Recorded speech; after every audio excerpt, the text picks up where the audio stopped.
Hi, I'm Kevin, And I'm Amanda. and we are serving up All that jam.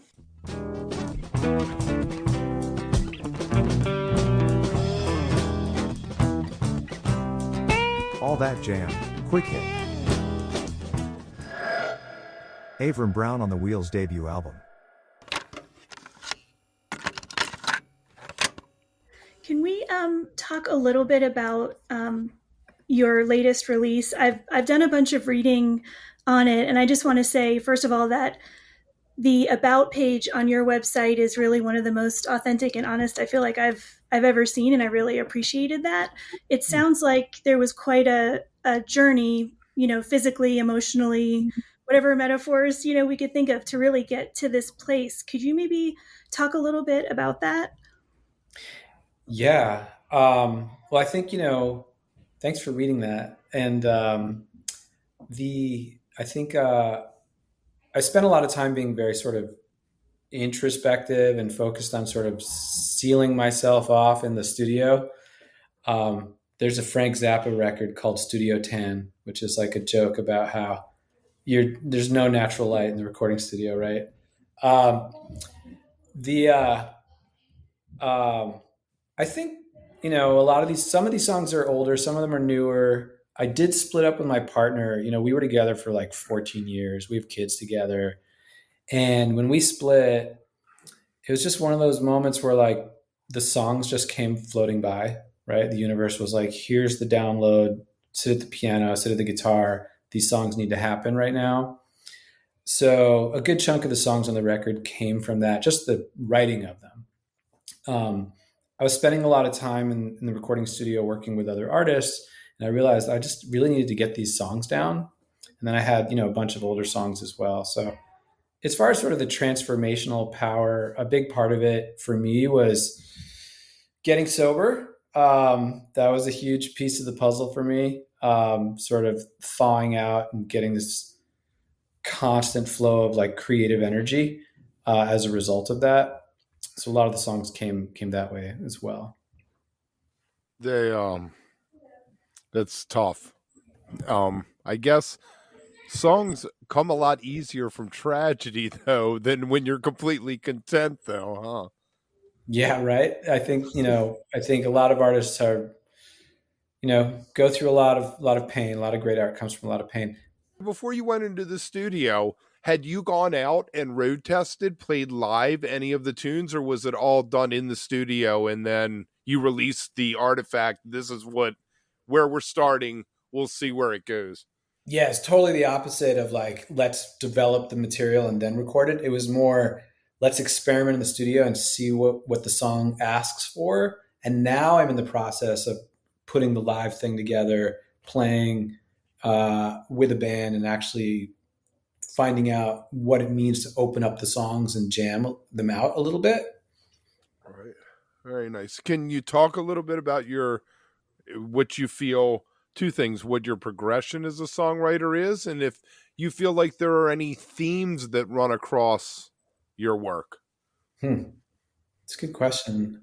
Um, yeah, I mean, as far as my process goes, it can vary, but it's usually music first and lyrics come later. Sometimes they come at the same time, they just show up at the same time. Very rarely do I write from a lyrical place first and then find the music. That old footage of Bob Dylan at a typewriter, just sort of downloading from God, like all his early work, Words. all within like a few months of each other. Um, and then I don't know how much of that in his head he was hearing music versus like, this is just prose, like this is just poetry, and then I'm going to find the music to it later. That's something I don't do very often. It's usually the music first. As Um, someone who I wrote poetry for many many years, hmm. and since I never did the music to it, it's very just write everything down you can and then cut 50% out and cut 50% more out, and you might have something that's worthy of being a song or a poem, whatever direction you Yeah. wanted to go. Once in a while, you get shown the light. I'm just kidding. Once in a while, you get a whole song, Right. chords, lyrics, melody that just shows up and it's like, bam. And it just, you're 15 like, minutes, it's fuck, done. I need to write this down or turn on voice memos on my phone before I lose it. That's actually how Coyote Mask happened. It all showed up at once. It was on piano, not guitar. And yeah, I would say from the moment that song first revealed itself to like me feeling like this song is done being quote unquote written was probably in less than an hour, which is really rare. You know, some songs you chip away at for weeks or even years. Thinking about that, how did you translate that to, for example, the album release party you had, I think it was last month. What was that experience like, kind of comparing it to that studio time that you had?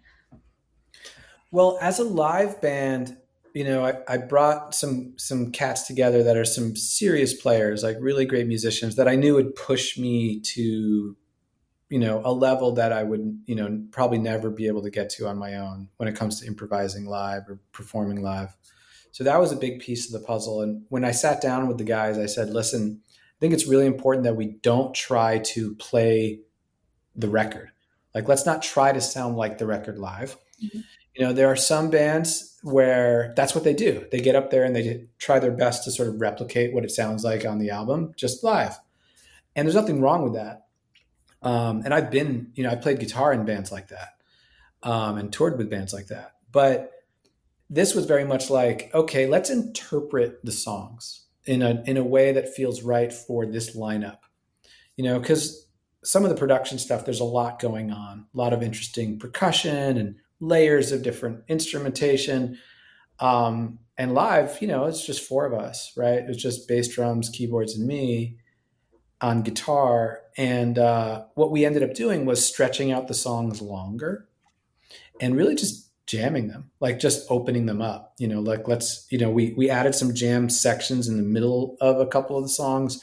We also just added like this idea of like, you know, on Love and Truth on the album, what happens is we play through the song and I sing it, and then we play through the song again and there's improvisation. And that feels very akin to jazz or traditional Jerry band. That was Jerry Garcia band's model. They play the song through, they play it through again, and everybody'd get an instrumental. Exactly. Yeah, you beat me to it. Also, North Indian music, jazz, they all sort of state this motif, and then they expand on the motif. And so, for example, Coyote Mask is a 4-minute song roughly on the album, and live it was like over 8 minutes because we just improvised. Nice. Is that the first time you had played some of those songs live? Yeah, it was. I mean, I imagine that's a really kind of emotional experience, just given where you had come from to get to the point of, you know, releasing that album, to be able to look out and see people hearing them, you know, for the first time. Definitely seems like something that would be, you know, pretty intense in different ways. It definitely was. It's a little tricky too when it's an album release because no one's heard it yet, right? So like the album comes out and then you're playing that material for an audience that they haven't actually taken the time to digest the album. So I think things are going to be quite different moving forward. People at the shows will actually have heard the record, as opposed to people at this show had just heard like snippets. Mm-hmm. And then you end up with hit songs that you have to play all the time. People will be like, Love and Truth every night. We want to hear it. Hopefully I can get more stuff out there so there's like a lot more to choose from. Right now, were there any covers? No. I would consider maybe a choice cover once in a while, but definitely no covers at the album release show. If you are enjoying All That Jam, please like and subscribe to our social media channels at All That Jam Pod on Twitter, Instagram, and Facebook, or visit our website, allthatjampod.com. Make sure to sign up for our email list and tune in every week for new episodes. Also, look for full interviews on our YouTube channel. And remember, stay beautiful, but don't stay underground too long.